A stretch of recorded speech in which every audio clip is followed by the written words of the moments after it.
Friends, welcome. It's a great honor to be part of a discussion on current situation, role of corporate, and how to tackle the corona or COVID-19 situation. These are difficult times.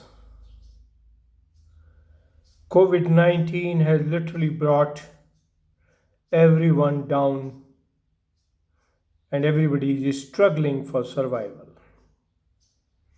Governments, citizen, organizations, all are doing their best.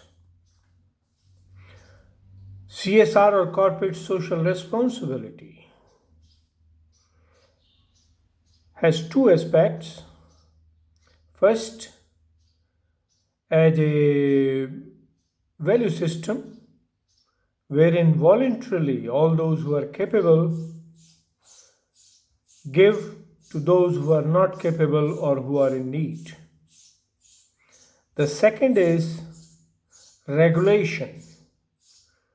CSR in India has been converted into a Company Act regulation in 2013 with well-defined objectives like enhancement of education, removal of poverty, hunger, gender equality, ensuring that nobody is suffering from diseases like HIV, AIDS, etc., and give all possible help through government center or the state for all such acts which harm the mankind.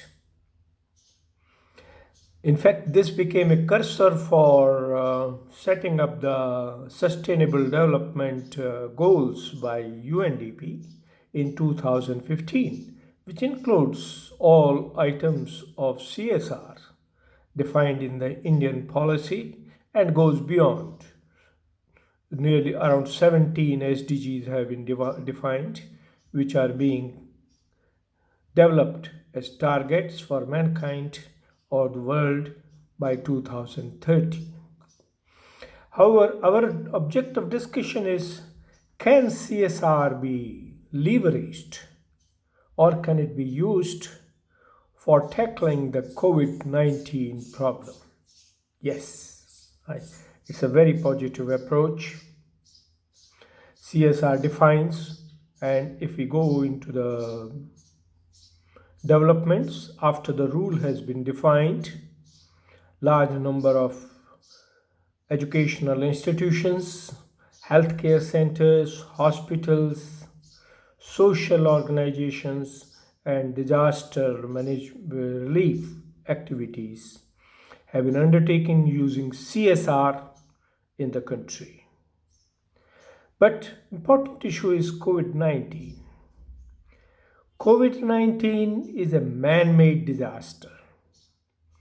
It's a pandemic which has been created not just as a natural happening, but under the human desire to subjugate others, using it as a biological weapon.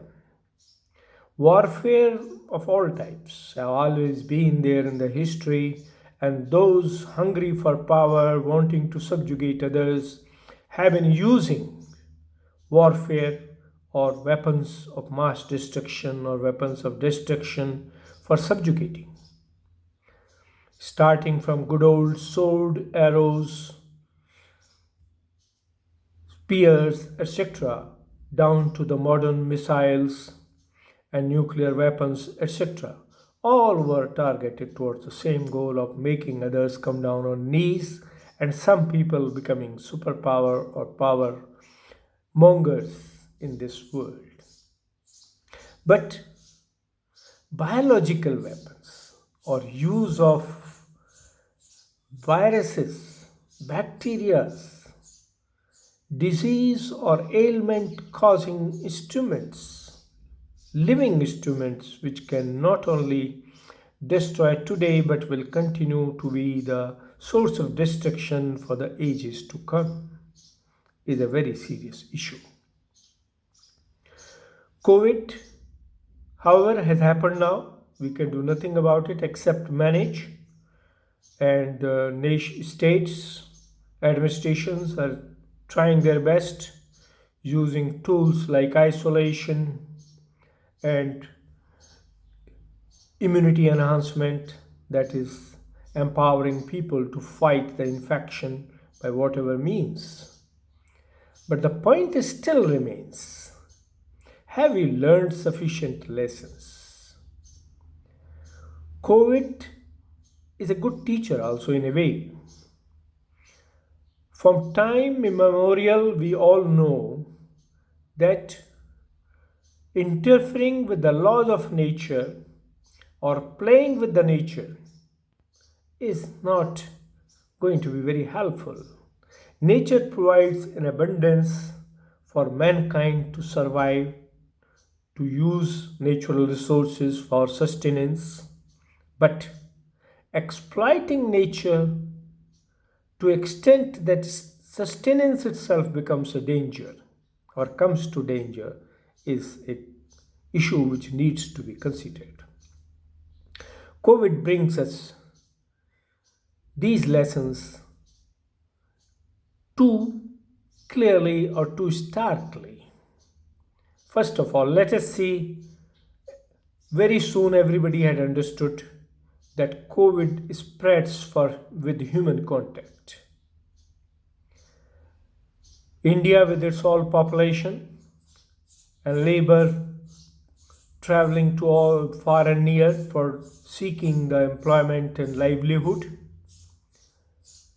probably forgot that if they are not taken care of, then they will prefer to die at home. And if that mass movement starts, you cannot control spread of corona through human contact. And this is what has happened. Initially, we used all methods, isolation, lockdown, and whatnot. But soon, the migrant labor who was living in rented houses and eating food from the earnings came to a level where they had nothing to pay for food or the shelter. And if they have nothing left, where do they go? Hence, they started moving out of places. The landlords or the homeowners denied them stay. The job givers or those who were using the migrant labor initially for the profit and productivity did not come forward to provide shelter and food, and hence people started running helter and skelter, to the extent walking barefoot from place of work to the home. This tragedy is a man-made tragedy. If all those who were using these laborers before could have continued to take care for some more time, these people would have been too obliged to produce more and give their best to those production agencies. But that has not been realized. This is where the failure of CSR comes. CSR as a regulation has defined for certain corporates 1000 crore turnover or 500 crore net worth or 5 crore profit. But labor does not work only within these levels. There are people who are working at smaller places with lesser turnover, lesser net worth, lesser turnover, and giving their best. Those people also need to be taken care of. Result is both big and small have failed in their duty to ensure that this labor has to be taken care of, and this has resulted in a spread of corona double-fold. What, in a day, more than 6,000 new cases coming up, while only few hundred or thousand cases were coming up earlier. Everybody knew that corona spreads by contact and multiplies geometrically or harmonically. But by allowing this pandemic to become a disaster, we have called for the trouble which we are all facing today. These lessons could have been learned from the other places also, where the lockdown and other things were not strictly adhered and mortality rate became in lakhs. India still was far better, but by not taking care of the migrant labor, we have allowed the shoe to go out. So the first lesson we learned, CSR is wonderful. It can be used for providing food, shelter, removing hunger, but it should not be bound within regulations only. It should come from the heart of the people. Those who are taking advantage of others' effort to make profit should know that India always had this philosophy of helping the needy, and by not doing that, we have called for the problem. Therefore, CSR can help in all aspects of COVID, in research, in developing good education, in developing healthcare centers, providing medicine, vaccine, etc. But we must not allow the situation to go out of hand. Thank you very much. I hope we can take care and God will be kind to help us to overcome this tragedy. God bless all. Jai Hind, Jai Bharat.